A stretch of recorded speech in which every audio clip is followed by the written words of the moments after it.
Hi there, welcome to the Carpe Diem Conversation Show, a show where we have conversations with real people sharing their real life stories about getting more out of life by integrating work and life as one. My name's Andy Willis. I'm the host of the show. Welcome again to everybody that joins us, all those people that join us every week. Really fantastic to have you on board again. And for anyone that's new here, join us for the first time, welcome aboard. Looking forward to everyone here joining the conversation. And this week in true working from anywhere style, we have another international guest. So we're going a bit global. We've had our first show. We had Karen Lott joining us from the UK. We've had Ian join us from Gippsland. Michael joined us from New Zealand. Who else do we have? Scotty from Sawtell. Last week, we had a really interesting conversation with Justine Cox from her caravan up in Queensland. And this week, we have my sister, Karen Willis, joining us from Bali, rice fields in Bali. So really, really excited to have a conversation with my sister and to share her story. You never know, I might learn something that I didn't know about it. So please, this is a conversation. Please add a comment if you have any questions, but add them nice and early. The problem with Facebook is there's a fair bit of lag. So what happens is you might put a comment in there and it might take a minute before it shows up. So add your comments in or your questions in nice and early, and we can get to them. So without further ado, let's bring on my sister, Karen Willis. Karen calls herself, and she absolutely is, an experience maker, specialising in active travel for people who like simple luxury. Karen's the founder of Sharing Bali Beyond, and she lives in a small village in Bali, north of Ubud. So let's bring her on. Forward warning, she has got a bit of a cold. Hey Karen, how's it going? Good, thank you. I hope my voice will last. Sorry, it just went last night, so it sounded a bit croaky. Fantastic. Now, there's a few people out there in Karen's tribe that have joined us tonight, so please say hello. And one of them's Jenny Curtis, another guest. Hey, Jen. Looking forward to this one. Thank you for joining us, Jen, who's my partner, who's a little bit laid up with the brand new knee at the moment, but she's still joining the show. So please say hi, anyone else out there. And if you have questions, get them in nice and early so we can make sure they turn up.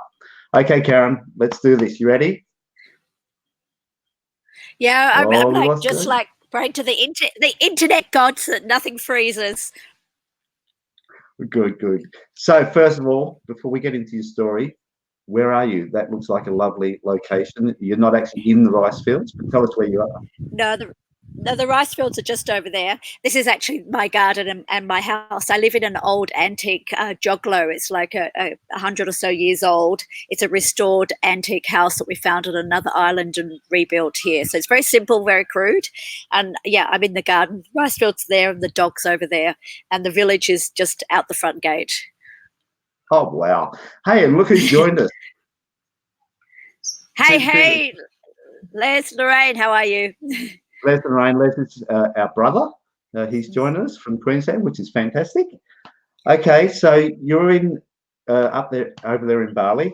I think we might just start by asking you to take us through your journey. I know a lot of your journey, but share your journey way back from corporate times, and I'll hand it over to you.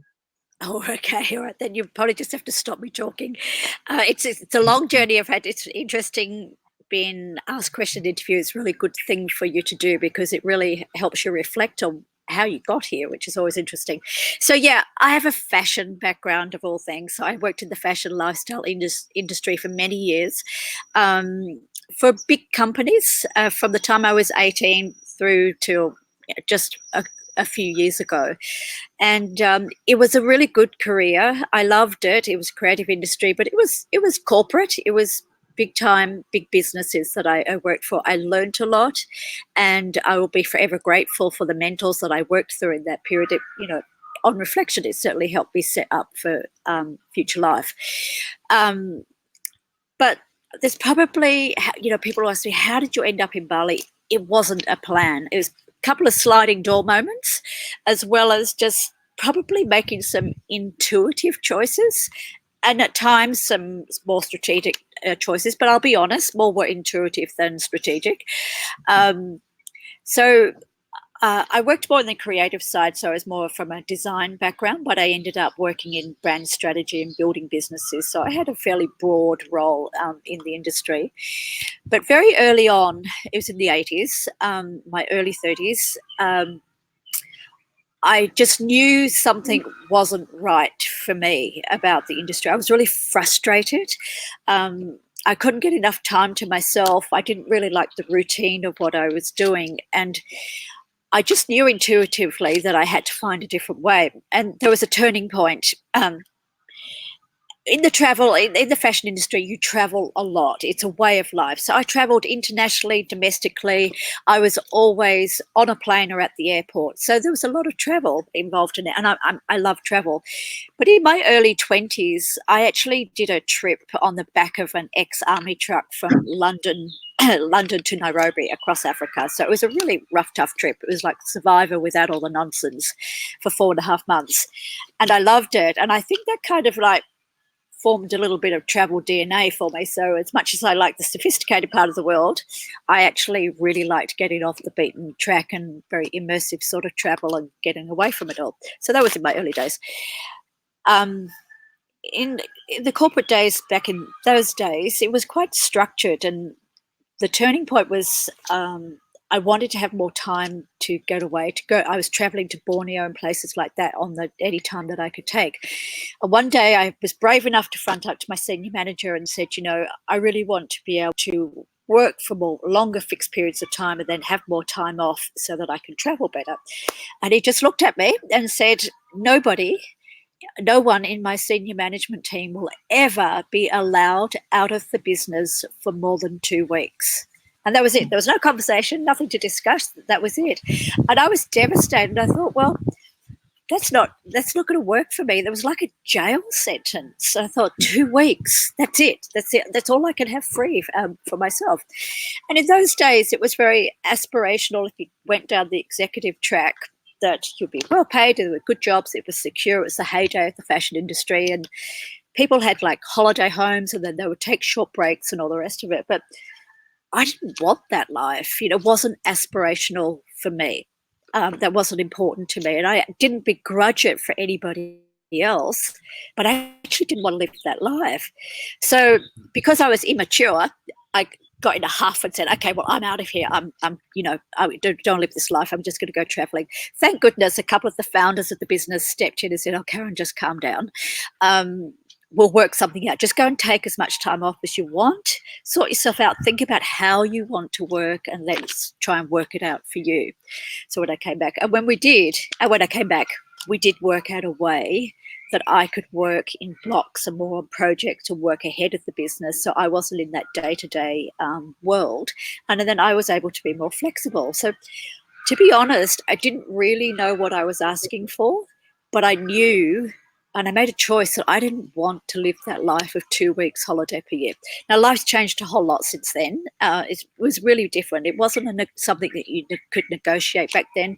It wasn't the eras of having a hustle on the side so you could like build your own life.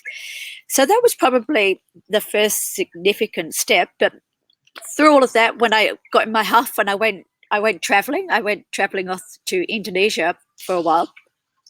I met someone who was living in Indonesia, an Australian girl, and she gave me all of her favourite places and tips about where to stay in Bali. Bali was not on my list. I didn't want to go there at all. But anyway, she talked me into it, and it's just one of those, as I said, bit of a sliding door moment, and I ended up meeting someone in Bali, and it opened a door to a whole new life. So for the next part of my life, I kind of lived a double life. I was between Australia, and I travelled a lot around the world for business, and Bali. I went back and forth and back and forth. So, and then eventually I left that company. I tried to set up in Bali for the first time by myself. I thought, okay, I'm going to try and set up a business and live from there. For whatever reasons, many reasons, that was a fail. It just didn't work.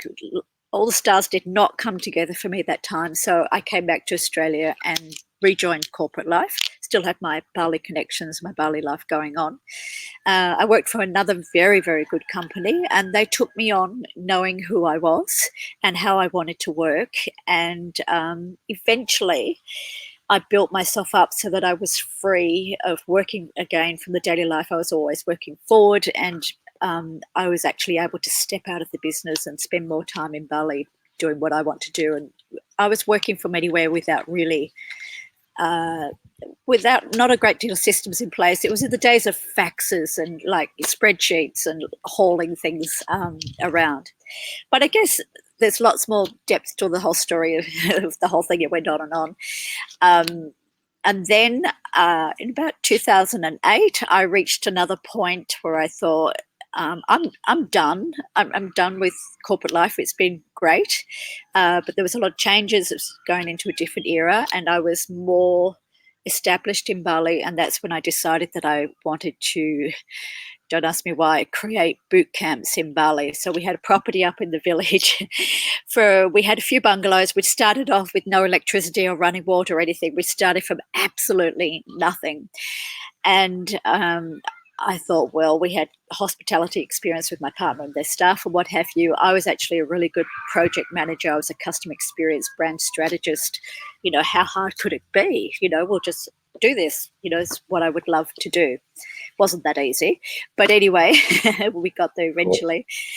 And I had to make a lot of changes in my life to make that happen. It wasn't easy at all. So I think that was the next most significant turning point in my life, where I had to decide, in order to get my next part of my life up and going, I had to reframe what my corporate life looked like.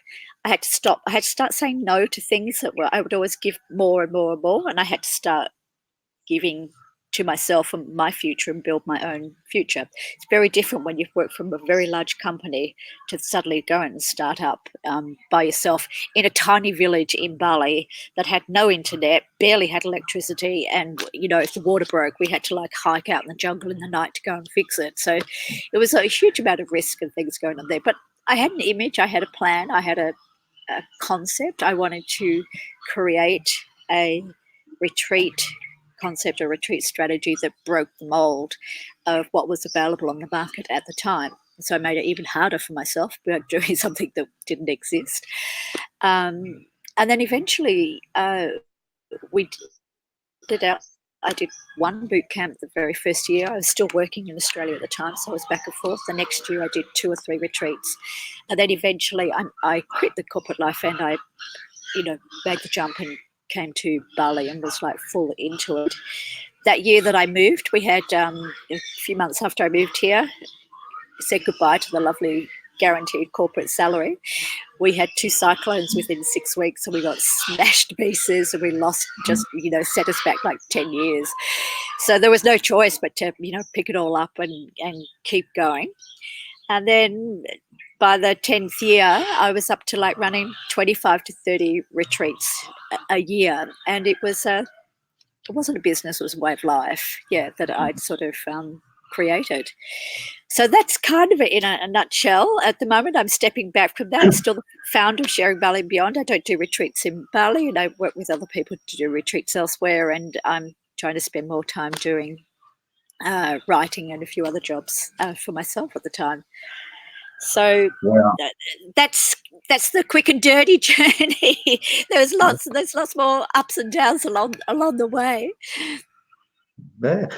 So I've seen a lot of that journey, but I'd love to circle back a bit, because where you say it's a little bit different now, when you're talking about back in the corporate days, where you went to your superior and asked for more flexible conditions, and he said there's no way that anyone in this organization is going to have more than 2 weeks out of the business, and then you made a choice to say, well, that's not good enough for me.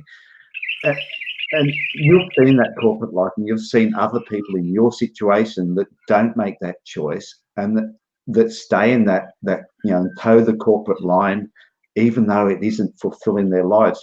What comment have you got, in comparison to what you've seen, what the choice you made, compare seeing other people that have just stayed there and towed the line, basically, and still doing it now? Yeah, my advice would be, don't do what I do, like threw my hands up in the air and sort of said, well, I'm out of here. You don't need to do that at all. But you know what the lesson was? And I didn't realize it probably until now. In fact, actually until a couple of days ago, when I read a really good comment from Jackie Lane, who's your book advisor.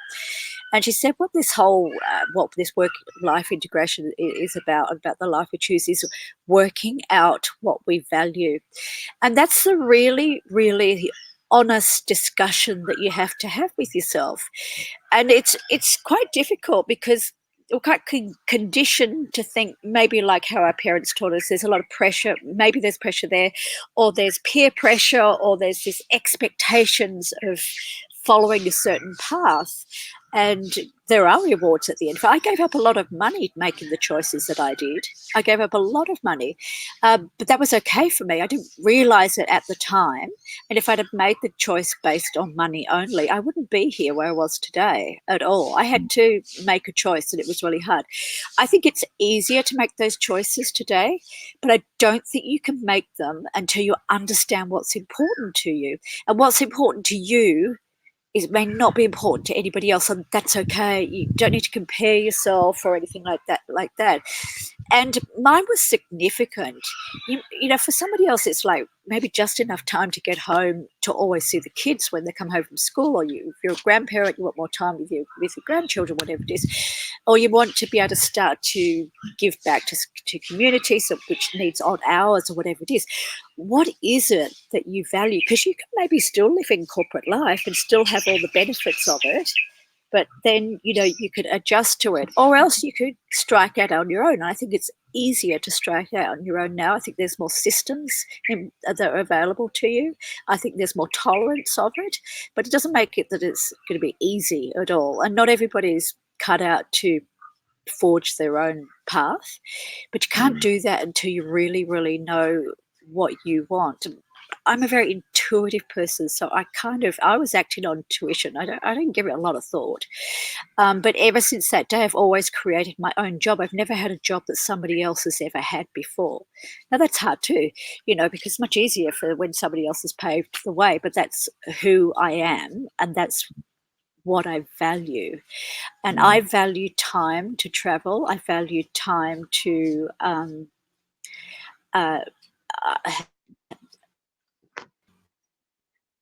so I don't work best at routine. Okay, so I was really thinking, this is not the best. This is not how you get the best out of me. Okay, I don't do 9 to 5. I get cranky. I don't like routine. I get cranky about 3 o'clock in the afternoon. But I will give you my all on a project. I'm a real project sort of style girl, and then I know how to eat well, to look after myself, to get sleep and all the rest of it, because it's very easy to not look after yourself.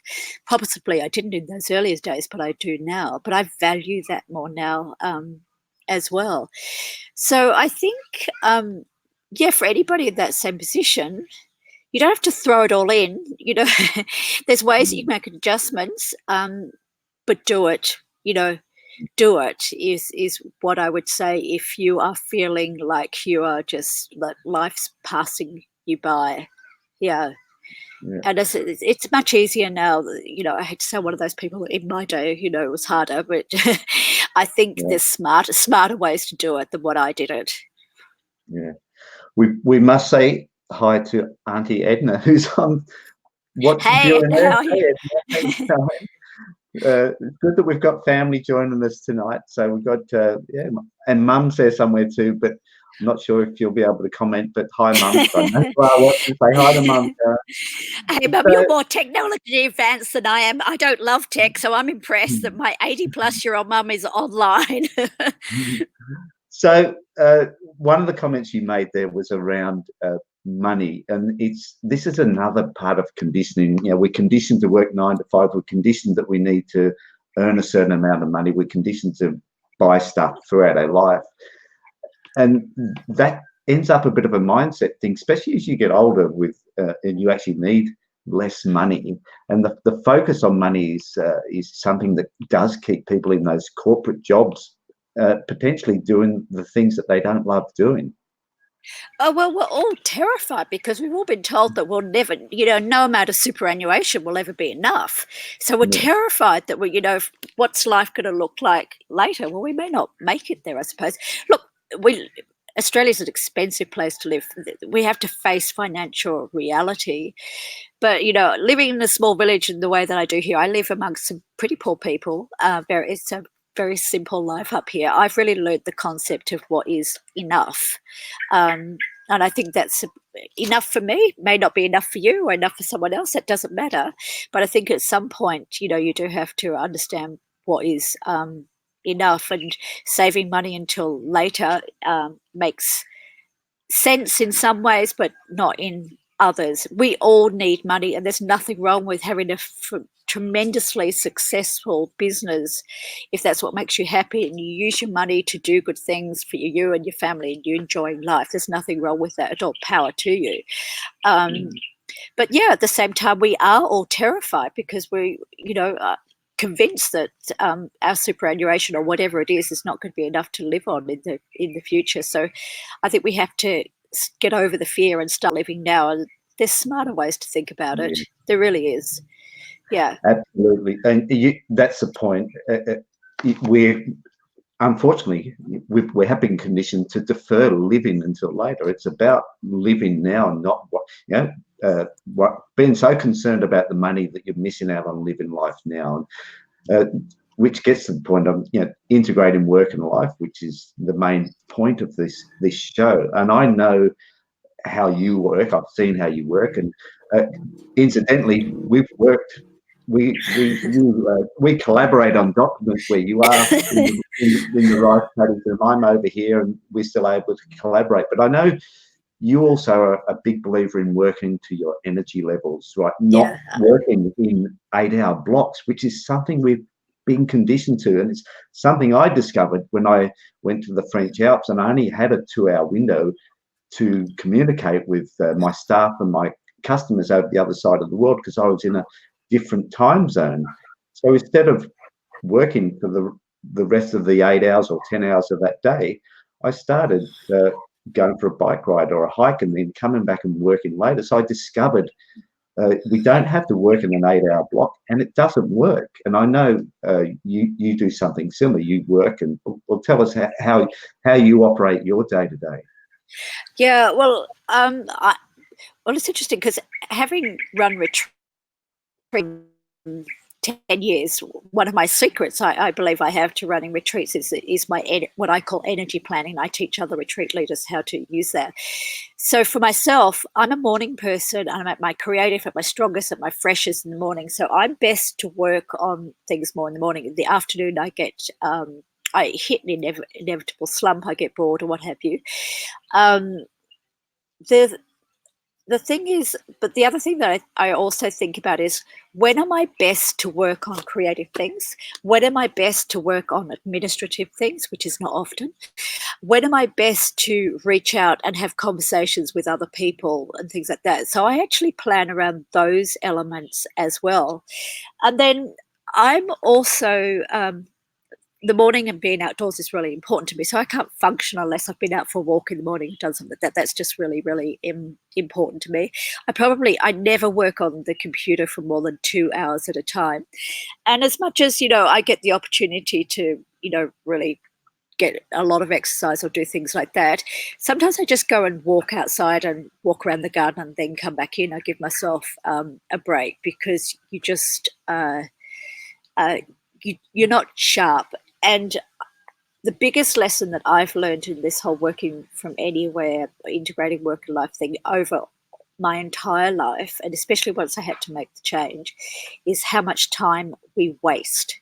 And a lot of that time we waste is when we let our energy flag down. So we think that we're working and working, we think we could do work, but our work's getting less and less productive as the more tired that we get, or the less interest that we have in it. So Yeah, and when you're doing time wasting things, it drags your energy down as well. So I've the whole reason that I had that conversation with that manager at the time is that I wanted to work differently is because did not function at my best working from 9 to 5, and I recognized that sort of straight away. So if you're a night owl, then go for it. Work at night. Work from 12 to 4 in the morning. I used to manage design teams, and there's not a graphic designer in the world, I'm telling you, that can function, at 8 o'clock in the morning. They're all wired to work really late at night. But because we're in this environment where we had to have all these meetings, it was all inclusive. Everybody had to come to the meetings. So the graphic designers would get, holding this meeting. They could barely open their eyes, let alone contribute. And you sort of think, well, what a waste of time it is, and just not recognizing that every single one of us is different in how we operate at our best. I'm an outdoors person. I like a lot of exercise, and that's what probably breaks up my day more than anything, by taking hikes and going for walks and things like that. But there's times when I've got big projects on, I can deliver on them, but I might have to really work intensely, but I take short breaks all the time. Yeah, and what's important, what you're saying there is, in between those times, you're out hiking or out doing things that you enjoy doing, rather than that set routine all the time. Before we go any further, I'll have a quick reminder to everyone. If you have any questions, now is the time, because there is a significant lag with Facebook when you add a comment. So please add a comment and let us know if you have any questions for Karen over in Bali. Because we're coming to about the end. One other thing I've mentioned, you do work from anywhere, from lots of different places. Yeah. You're not a lover of tech, but you still make it work. Yeah, tech doesn't love me either, I have to say.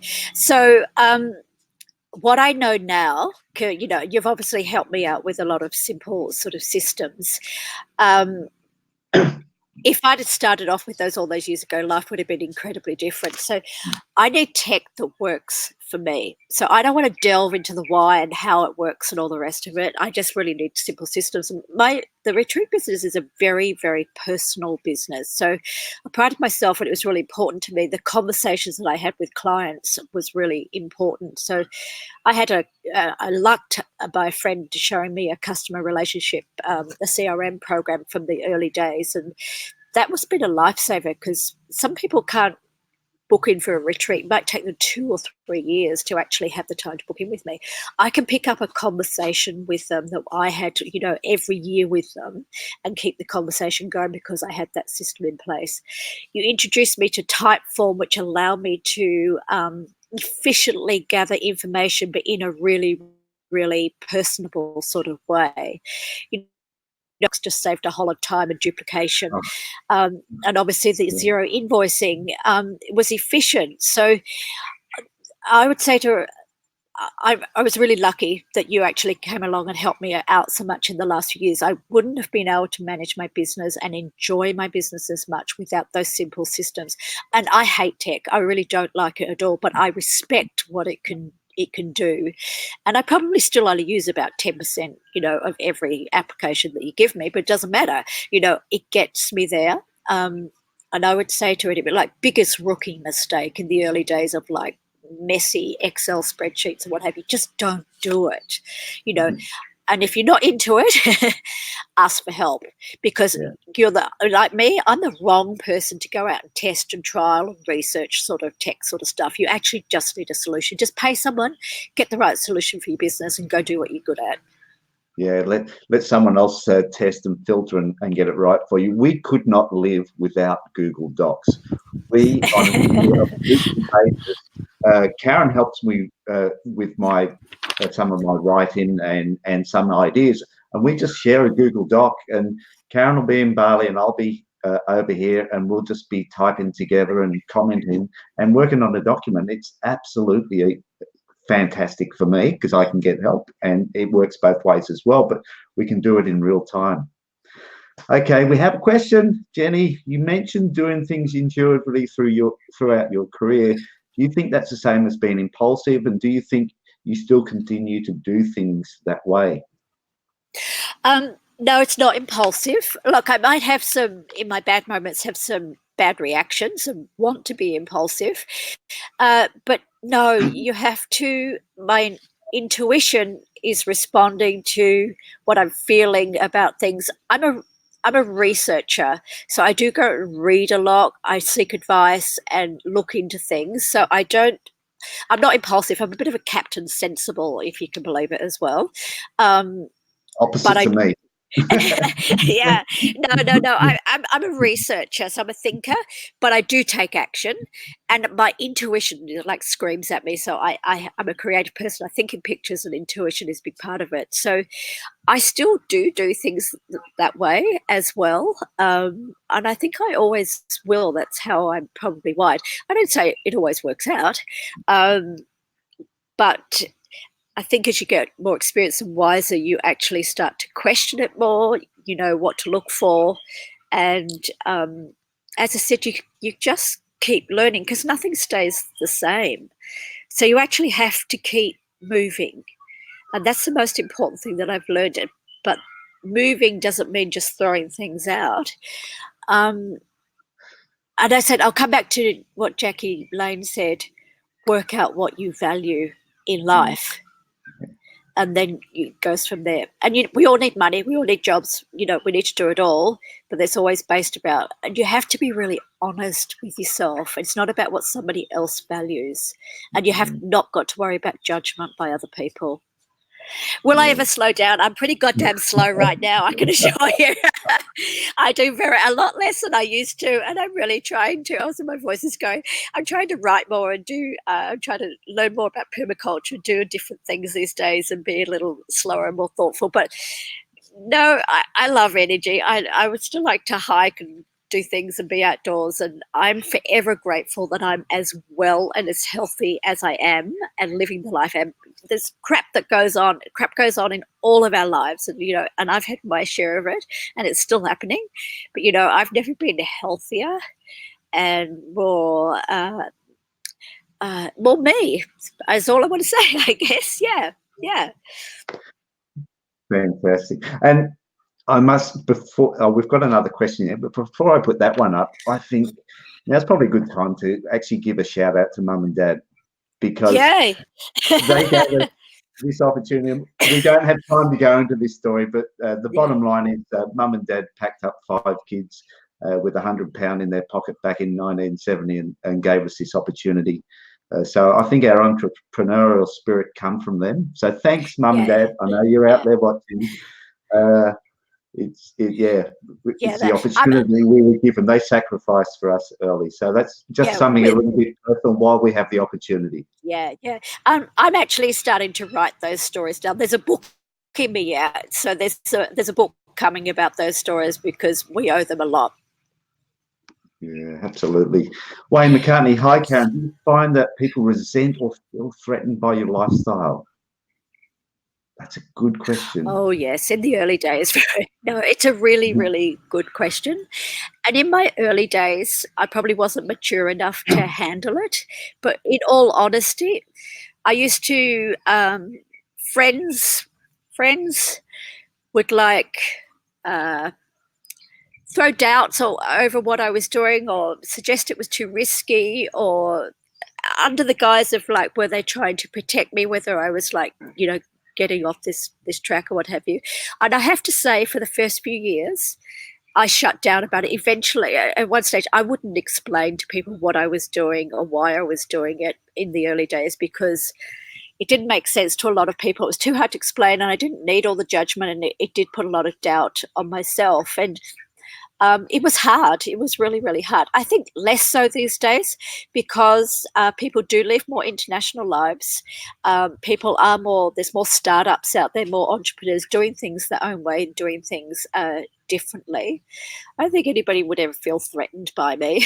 But in the corporate world, I laid very, very low because I was actually bouncing 2 lives. I was living a double life at one stage there. So, yeah, people didn't love, the fact that I would work in Bali. Like I would literally fly overnight from Bali, have a shower at the office or at the airport, and be at my desk by 9 o'clock in the morning. But I wouldn't tell anybody.